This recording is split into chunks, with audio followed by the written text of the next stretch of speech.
Have you heard? It's truck news. No! The Truck Show. We're gonna show you what we know. We're gonna answer what the truck. 'Cause truck rhymes with the Truck Show. We have the lifted, we have the lowered, and everything in between. We'll talk about trucks that run on diesel, electricity, and on gasoline. The Truck Show, the Truck Show, the Truck Show. Oh, oh. It's the Truck Show with your host, Holman.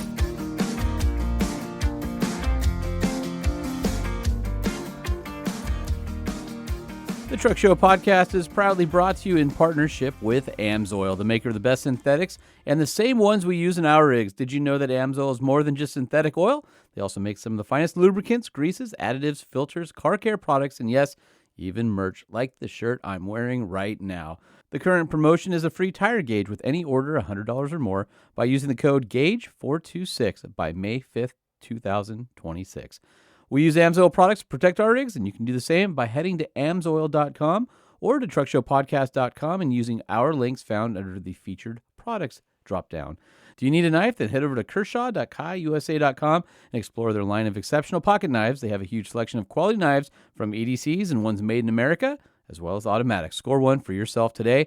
And if you want to treat yourself to the latest adventure, gear, and upgrades for your vehicle, go to ovrmag.com and use the code @TruckShowPodcast for a discount on print or access to our digital library for 1 year for free. The Truck Show podcast survives off of sponsorships and your reviews. Please help me to keep it free by supporting our sponsors and leaving reviews and comments on Apple Podcasts or Spotify. Have you heard? No way. Well, this is kind of a cool story. If you like pickup trucks and you like driving fast and you like chasing bad guys, then you'll want to know all about Ram's new Pursuit rated heavy duty. Say what? They put you in jail right away. Right to jail. Right to jail. Right away. Jail. Also jail. Believe it or not, jail. Right away. So Ram Truck unveiled the 2027 Ram HD Pursuit capable emergency response truck, and it has been tested by the Michigan State Police. And Ram says that it's the only and first 3/4-ton heavy-duty truck that has completed the verification. 0 to 60 acceleration, 0 to 80 acceleration, and 0 to 100 acceleration. Distance covered to reach top speed. Average deceleration rate while performing 20 full anti-lock brake stops from 60 to 0. Successful completion of all 32 laps of the Grattan Raceway Dynamics testing without any major component failures. So the 2027 Ram 2500 Emergency Response Vehicle, or ERV, is based on a Ram 2500 Tradesman Crew Cab 4x4. And this is a gas truck, so it has the 405 horsepower, 429 pound-foot of torque Hemi, which is the 6.4-liter version because it's a heavy-duty. It has a 103 mile-an-hour top speed and does 0 to 60 in 8.3 seconds. And from a law enforcement standpoint, upgrades include a 400-amp alternator, specialized electrical systems for upfitting, and a heavy-duty rear axle with a 4:10 gear ratio. It has 3,176 pounds of payload and is available only in crew cab. It'll be available in the second half of 2026, fleet only, and I'm sure you'll probably have to be a police department. So here's some results from the testing, and keep in mind this has 410s instead of the standard available 373 in the civilian version. Posted a 0 to 60 time of 8.41 seconds and a 13.22 second 0 to 80 sprint. 20.5 seconds to 100, which is in a couple seconds of some of its lighter competition. And the Ram reached a tire-limited speed of 103 miles per hour in less than half a mile. That's actually pretty competitive with some other utility vehicles and other police options. And in case you're curious about the Grattan Raceway, it is a 2-mile track that has a 3,200-foot straight, 160-degree hairpin, and a downhill section with reverse camber turns. And Ram says that their truck did 40, beating the 32 required. So 40 laps. That's pretty amazing. And it still said it met the MSP's requirements for handling end tire wear. So yeah, that's quite the achievement for the Ram team on such a big truck, and congrats to the police officer who gets to call that their next shop. According to the internet, Volkswagen still isn't done with thinking about a pickup truck for North America. If you recall, they had the Amarok, which was available internationally, but never here in the U.S., And according to Volkswagen Group's North American CEO, he told reporters, quote unquote, a pickup truck is not ruled out.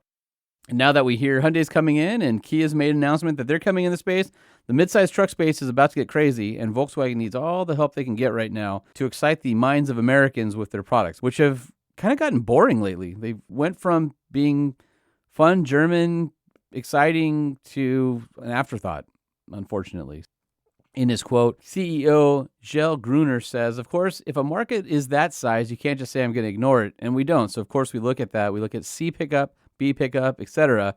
How are these segments developing? And I wouldn't want to rule it out at all. A pickup truck is not ruled out. But did you notice he mentioned B segment, which is the unibody? So I wonder if they're thinking pickup truck, we put on a unibody chassis, go head-to-head with Ford now that Hyundai is abandoning the B segment, or if they'll do body-on-frame in C, which they don't have a body-on-frame platform in the U.S. and North America. So stay tuned. As I always say, the midsize truck market is still heating up, and there's more people wanting to jump in. If you ever loved the PYO wheel, that was I believe a 16 by 6.5 that was on the GMT 800 GM trucks. It's the heavy-duty aluminum wheel. It's a 5-spoke, but it's got 10 holes on the outside. It's hard to explain. If you know, you know. If you have 100% seen these wheels. People love these wheels. They're getting harder to find in the aftermarket. The big knock on them is their fitment is a little bit narrow. But you've seen them on heavy duties. The heavy duty, I think 1500s had them, definitely the 2500s. And it was a super, super popular wheel, and people still are looking for them. But again, 16 inches, not a lot of tire selection there, and only, I think, 6.5 inches wide. Well, Worley Custom Fabrication went and basically engineered these for modern fitments. So you can get them, they're high-strength forged wheels, 17 by 8.5, plus 18 offset or a 5.5-inch backspace. They're available in both a 6 by 5.5 and an 8 by 6.5 bolt or lug pattern. The hub bore size is 3-inch for the 6 by 5.5 or 4.6 for the 8 by 6.5. So they'll fit over the hubs on the heavy duties. They're forged from 6061 with T6 heat treatment, and you can get polished with a clear coat, custom powder coated, or an epoxy primer base coat. Center caps, valve stems are not included. They are SAE J2530 certified, and they'll mount popular 33s or 35s at the recommended rim width with no ballooning, which is huge. And you can tow with confidence because they've been designed for the gross vehicle weight rating of the vehicles that they're going on. Right now, Worley's only accepting pre-orders. The April ones are already sold out, which I'm not surprised. Next round is expected to ship in mid-June, and it'll be 10 to 15 business days. But I love seeing this. I love when an aftermarket company comes out with a quality product to cater to enthusiasts. And if you go to their website, wcfab.com, they have a picture of a red GMT 800 crew cab 2500 GMC with these wheels in the 17-inch with, it looks like maybe a 35 on them. They're perfect because it looks stock, except you don't realize like it kind of looks wrong.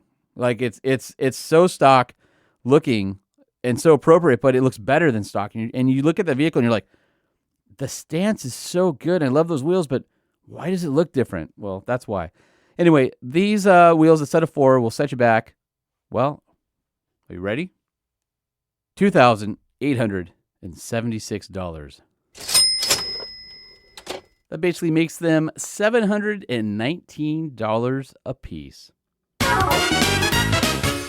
And it looks like they're selling out every single one they make, so good for them. That is an expensive wheel, but man, they look good. If you're a GM fan, go check them out, wcfab.com. For all you racers out there, Kansas just passed a law protecting existing racetracks from noise complaints. And Kansas has joined several other states that have passed similar laws protecting existing motorsports facilities from noise complaints. So as you guys know, a lot of times these tracks are out away from the city, and the city encroaches on them. New people come in to file noise complaints, tracks get closed down. And so the bill, which was known as the Kansas Motorsports Venue Protection Act, protects existing racing facilities from civil suits for noise complaints. Once signed into law, Kansas will join other states that have passed similar legislation. The House of Representatives unanimously voted in favor of this one, and it was House Bill 2416. That's awesome. Previously, the Kansas Senate voted 38-2. I would like to ask those two people why they hate cars and who hurt them. but kudos to the 38 that voted in favor. So now it's off to the governor's desk so she can add her signature to the bill and approve it into law. And so this is another great move for the automotive industry, something SEMA's been pushing and something that all of us enthusiasts should be super happy about, because slowly our rights and places to recreate are eroding. Thank you, Kansas, for passing common sense legislation to protect the tracks that were there first.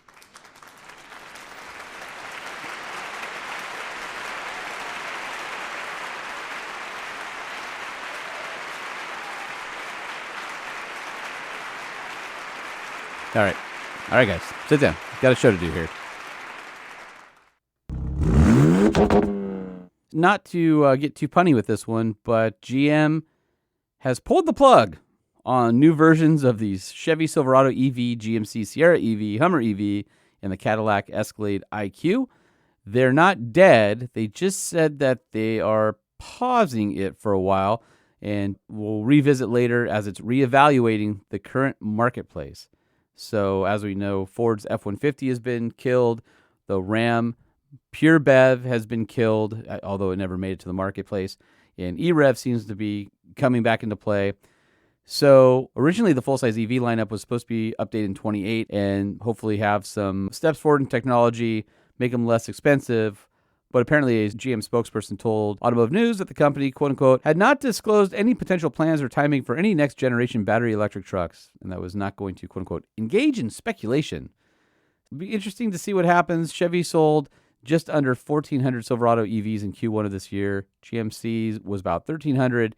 And there's actually more than 1,600 Hummer EVs, which is pretty crazy. But Cadillac was that head of the heap with 2,000 Escalade IQs, which we see here in Southern California quite a bit. I think we probably bought most of them. Just that's not a lot of EV pickup trucks for a company used to selling in the hundreds of thousands. And people seem to love them, but just not enough of them out there. And a quick shout out to our friends over at the Jeep brand. Congratulations on selling the 1 millionth Rubicon. Wow. The Wrangler Rubicon, which first debuted in 2003 as a skunkworks project, where the Jeep brand kind of let some engineers run wild, and they made that vehicle, and they weren't thinking it would turn into anything. They thought, nobody wants this from the factory. And here we are, 23 years later, and it has sold 1 million with just that Rubicon nameplate, which is pretty awesome. Yours truly is responsible for 4 of them? I did my part. So the first generation based on the TJ was quite a big deal because it had locking differentials front and rear, a 4-to-1 transfer case, and heavy-duty skid plates, all from the factory, which at that time, they weren't super common. And even the upgrade were 32-inch BF Goodrich tires. And for a 2-door Wrangler, that was an incredibly capable vehicle. As we know, from TJ came JK, 4 doors. Now we've got JL. And they just keep going. But I think it's pretty amazing to have 1 million in 20 years, a little over 20 years. Again, you can't understate the impact that the Rubicon has had on the industry, because if you think of all the enthusiast-based off-road packages where the package was named something and had something real to it, had shocks, had lockers, tires, underbody protection, rock rails, anything like that, it really all started with the Wrangler Rubicon. So if you're driving your Raptor, that really started with the Wrangler Rubicon. If you're driving your TRD Pro, started with the Wrangler Rubicon. And if you are driving your Honda Ridgeline Trail Sport, definitely did not start with the Wrangler Rubicon. Congratulations, you have earned 5 stars. And some sad news out of General Motors. I'm imagining that they are saying something like, "We are deeply sorry. We're sorry. We're sorry. We're sorry." The end of the line has come for the Chevy Silverado medium-duty line, as General Motors is going to shut down production of the Silverado 4500 HD, 5500 HD, and 6500 HD, probably most known for pioneering the Flow Tie, or the Chevrolet logo, that has an open bow tie design that has been applied to the consumer trucks. But on September 30th, there is a conclusion to the manufacturing agreement with International, which was formerly known as Navistar, who built the Silverado medium-duty trucks, as well as their own version of the International CV trucks at the Springfield, Ohio plant. Unfortunately, in the next 6 months, International will be selling the plant to defense manufacturer Rochelle, and there will be no place to make them anymore. Quote unquote, GM will end production of the Chevrolet Silverado 4500 HD, 5500 HD, 6500 HD, and select Chevy Express and GMC Savannah cutaway van variants following the September 30th conclusion of our manufacturing agreement with International Motors. Of course, this was a truck that returned GM to the Class 4, 5, and 6 truck segment after about a 10-year hiatus when Kodiak and Top Kick were sunsetted. So now they'll be walking away from the market once again. And the only medium-duty trucks that you'll be able to get are the Chevy Low Cab Forward, the LCF, which is co-branded with Isuzu, and potentially the Chevy Express or GMC Savannah cutaway vans that are built at the GM Wentzville plant in Missouri. So tell us what you think about GM leaving the medium-duty commercial market. truckshowpodcast@gmail.com. What's wrong with you? One last story to cover. I think we'll do some recalls. Check engine light just went on. Noise under the hood ticks like a bomb. Recall covers metal, glass, leather, and plastic. Door handle pulled off in my hand. Just fantastic. All right, so I had to double check my notes to see if we covered this in the podcast before, but this is actually a follow-up to a story we had before about the Ford trucks, the F-150s, that were downshifting randomly at speed and causing the wheels to lock up or vehicles to lose control or mechanical problems.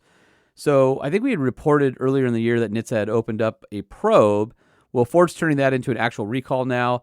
So if you own one of 1,392,935 Ford F-150 trucks between 2015 and 2017, you're going to be getting a letter in the mail, as we speak, and then there'll be an official recall notice starting in July. But they'll tell you how to get it fixed and all that. Apparently, the Ford F-150 6R80, and only the F-150, not the Explorer, not the Expedition, not the Mustang, but only F-150 because I guess it has a different, what they call a transmission lead frame design. So apparently what's happening is there's a degradation with the electrical connectors to the transmission lead frame, and that could cause the PCM or the power control module to detect an incorrect signal position from the transmission range sensor. And then the PCM thinks, oh, it's time to downshift, and it'll go from, 6 to second or something like that, which is, as you know, a bad thing. But because those other Ford products have a different transmission lead frame design, they're not affected. The recall is 26V237 from NHTSA or Ford Recall 26S28.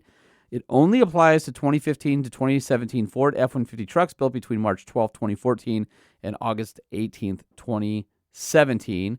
And Ford says drivers might see that little wrench light in the instrument cluster, which is their malfunction light. If the PCM is not picking up the correct signal, that could be sort of a hint that something's going on.